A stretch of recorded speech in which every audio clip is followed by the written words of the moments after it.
é a religião? Então, cara, não boto fé. Não boto fé com todas as minhas certezas absolutas, né? E primeiro a gente precisa entender, né?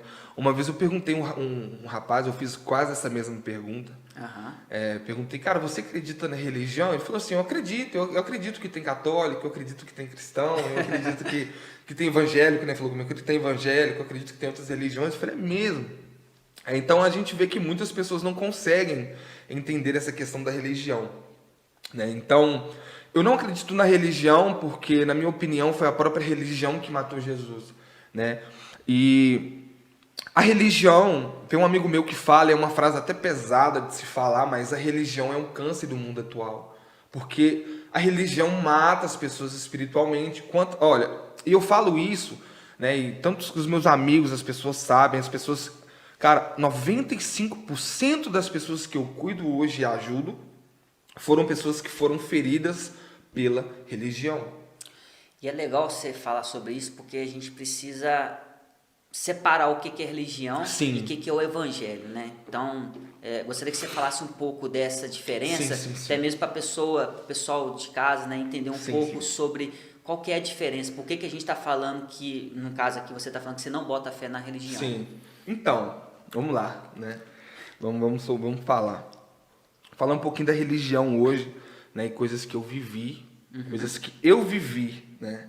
E que às vezes as pessoas vão ver lá de casa e não vão falar assim, cara, esse cara é doido de estar falando isso, né? Mas assim, você tem todo o direito, o pessoal tem todo o direito de julgar a minha palavra, aquilo que eu vou falar, fica à vontade, né? E vamos dentro da Bíblia, né? E qual é a diferença da religião para o evangelho, né? Essa é a pergunta. A primeira religião, ela impõe, a religião ela impõe coisas do próprio homem em nós. Eu quero contar um pouquinho do que aconteceu comigo há alguns anos. Fica à vontade. Né? Só para entrar onde o pessoal... Olha, eu sempre fui um cara que temia a Deus e tudo mais, né? Meus pais sempre foram pessoas tementes a Jesus, tementes a Deus, né? Meu pai chegou a pastorear um bom tempo atrás e tal, e depois a gente foi embora para Portugal, ficamos lá alguns anos, voltamos para cá, né? E eu me desviei totalmente da presença de Jesus, aí foi aí que eu conheci o mundo e tudo mais e tal. Só que a minha conversão, ela foi uma conversão muito forte, genuína, porque o meu primeiro encontro que eu tive com Jesus foi no meu quarto, né? Onde eu ia tentar um suicídio, e era o meu segundo suicídio que eu tentei, e nesse segundo suicídio, Jesus me visitou. Uau. Eu tive um encontro pessoal com ele no meu quarto, né? E depois daquilo eu comecei a ter esse relacionamento com Jesus diariamente, onde eu lembro que eu ficava 3 a 4 dias trancado dentro de um quarto, né? Orando e buscando a Jesus. Então, e aí, beleza, me converti e tudo mais e tal, e procurei uma comunidade de fé, né? Fui para uma comunidade de fé e tudo mais. E eu sempre fui um cara que, para mim, as coisas de Deus, ela não pode ser meia boca, né? Ou ela é boa, ou ela é ruim, ou nem faz. Entende? Para Deus tem que ser diferente, né? Tem que ser o melhor, né? Tem que ser o melhor, tem que ser o melhor. E nisso eu entrei para essa comunidade de fé, cara. E eu falei, cara, não, então já que eu tô aqui, vamos lá, né? Vamos com tudo e tudo mais. Comecei a trabalhar nessa comunidade de fé e tudo mais e tal. E graças a Deus eu sempre fui esse cara comunicativo, de abraçar todo mundo, amar todo mundo, cuidar de todo mundo, estar com todo mundo. É um dom, né? Cara, É um de dom, estar, não tem de como. chegar, de fazer amizade e tudo mais e tal. Toda a vida eu fui esse cara, né? Depois da minha conversão, claro. E nisso eu comecei, era uma comunidade muito grande, tinha suas 400 pessoas por aí. E eu comecei a ter um relacionamento muito bom com o pessoal, né? Principalmente com a juventude, né? Que é a área que eu trabalho até hoje e tal. E aí o pessoal começou a pegar uma confiança muito grande em mim, entende? Então, tipo, tudo que acontecia, Magu, tô precisando conversar, pode ir na sua casa, tô precisando... Então eu comecei a desenvolver, né? E até aí entra nessa questão que a gente falou, né? Voltando só um pouquinho naquilo que você disse, que Deus, ele não me chama para poder abrir um ministério, Deus me chama para poder construir família.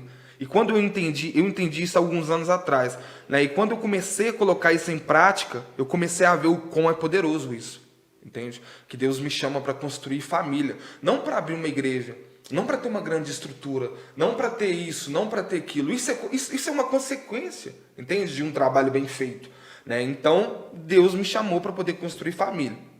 E aí eu comecei a entender isso, comecei a trabalhar em cima disso, né? Nessa comunidade, peguei uma amizade muito grande com o pessoal lá da igreja, muito grande, com a juventude e tudo mais e tal. E nisso, Ricardo, eu comecei a fazer encontros na minha casa, né? Onde chamava Casa de Adoração. A gente reunia cerca de 120 a 150 pessoas na varanda da minha casa. Uau. Né? E isso começou a gerar, isso que eu vou falar é religião, vai abrir muito a mente das pessoas que vão ver. Isso começou a gerar um certo atrito na igreja, na liderança da igreja, no pastoreio da igreja. Por quê? Porque os cultos de jovens, eles aconteciam e dava cerca de 20 a 25 pessoas. As reuniões lá em casa, que não era uma reunião grudada a placa nenhuma, acontecia e dava cerca de 120 a 150 pessoas. Então, o que começou a acontecer? Começaram a me podar. Não, você não pode fazer isso. Porque você tem que ficar na estrutura. A estrutura que é o lugar para você. Você não pode mais... E eu falei, Deus, mas como assim que eu não posso? Porque lá na varanda da minha casa, pessoas estão sendo tocadas. Pessoas estão sendo curadas lá. Pessoas que... Olha, aconteceu uma vez de uma mulher lá de Moçambique, uma família que veio para cá. Eles não entendiam português claro e tudo mais. E aí ela entrou assim, onde a gente estava, na varanda da minha casa. Ela não conseguia entender o que a gente estava falando. Não conseguia entender. E ela falava bem pouco mesmo. E ela entrou lá e tudo mais. E aí no final eu cheguei e perguntei a ela, falei, olha, você entendeu o que a gente falou? Ela, senti. Ela falou só isso, senti. Uau. Falei, sentiu? Ela falou, senti. E é o suficiente. E começou a chorar, cara. Eu falei, meu Deus, então peraí. Então quer dizer que para me tocar as pessoas eu preciso estar dentro de uma estrutura? Como? Como assim? E aí começou... Não que você não sim, estava. Sim. Acho que esse é o ponto que você quer É o chegar. ponto. Tipo, de forma alguma eu menosprezo a estrutura, porque a estrutura é importante. Se a gente não tivesse essa estrutura que a gente tem aqui hoje, a gente não estava fazendo esse podcast. Né? Só que há uma diferença muito grande quando se tem a estrutura e quando a estrutura te tem. É algo totalmente diferente. Né? E aí, então, eu comecei a fazer essas reuniões lá em casa e tudo mais, e aí me podaram. Né? A liderança maior da igreja foi na minha casa conversar comigo, e o papo deles comigo foi, olha, você não está carregando a nossa placa, você não está carregando o nosso nome, pode parar. E eu, parei de fazer. Falei, não, então tá, eu vou parar, não quero discussão, não quero... E aí eu comecei a ir para a rua, né? Eu comecei a trabalhar na rua com pessoas que estão em situação de rua, né? Comecei a fazer algumas missões e tudo mais e tal. E comecei a viajar, fui para São Paulo, Curitiba, fui para alguns lugares servir em missões e tudo mais e tal.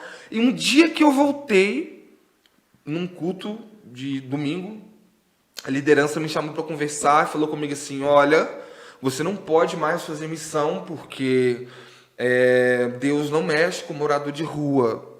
Deus mexe só com prostituta e com viúva. Eu escutei isso de um líder de uma igreja com 500, 400 pessoas. E eu falei, é mesmo? Falou, então não mexe mais. E aí começou um revolvo santo, sabe? Eu falei, meu Deus do céu. Chegou o ponto que eu comecei a bater de frente com a religião, porque isso é religião. As pessoas imporem algo que Jesus não quer impor. Entende? As pessoas colocarem algo que... Cara, peraí. Então tá, vamos lá. Aí chega final de ano. Né? Nós vamos fazer o projeto de vida. Se eu não fizesse um projeto de vida, se eu fizesse um projeto de vida menos de R$1.000, eu era podado da liderança. Então, peraí, que Deus é esse? Que eu vou escrever para ele num papel, Senhor, 2022 eu quero um carro branco. Eu quero uma esposa bonita, tá? Eu quero uma casa dos sonhos. E eu vou dar para o Senhor aqui R$1.050. E ano que vem o Senhor me dá isso. Peraí, Deus não é isso. Entende? Então, tudo que Deus tem para mim já foi feito na cruz, cara. Entende? Já foi pago. O preço já foi pago. Então eu não preciso comprar Deus. Então Deus começou a me mostrar essas coisas, né? Até mesmo na Bíblia, né? Ageu 2:8 vai dizer que dele é o ouro, dele é a prata e que ele não precisa de dinheiro e tudo mais. Então, enfim. E aí, só concluindo. E aí, acabou que começou um revolvo santo, né? Nessa igreja onde eu estava. Até um dia que eu apelei lá e enchi um ônibus com 27 moradores de rua na Santa Ceia e levei para Santa Ceia, né? Então, tipo, você imagina, uma igreja, todo mundo bacana e tal, eu chegando lá com o pessoal em situação de rua. Então, começaram a me podar, né? Falando que Deus não mexe com um morador de rua, que era para mim só ficar na visão da igreja ali. Então, acabou que a verdade é que a religião, a visão, ela se tornou mais importante que o próprio Deus. E quando acontece isso, aí já é errado. Estava te limitando. Isso, estava me limitando, entende? Não, então, não limitando o Magu, mas limitando sim, o evangelho. o evangelho porque o de Cristo evangélico é levar a palavra de Deus, não importa a quem, sim, não importa, né? Sim, as formas de levar a palavra de Deus. E aí foi... eu vi que chegou meu tempo ali, né, naquela comunidade, saí de lá. Então a religião é isso, a religião ela complica aquilo que não é complicado, entende? A religião é isso. Então, para a religião é não. Agora, o evangelho vamos para o evangelho.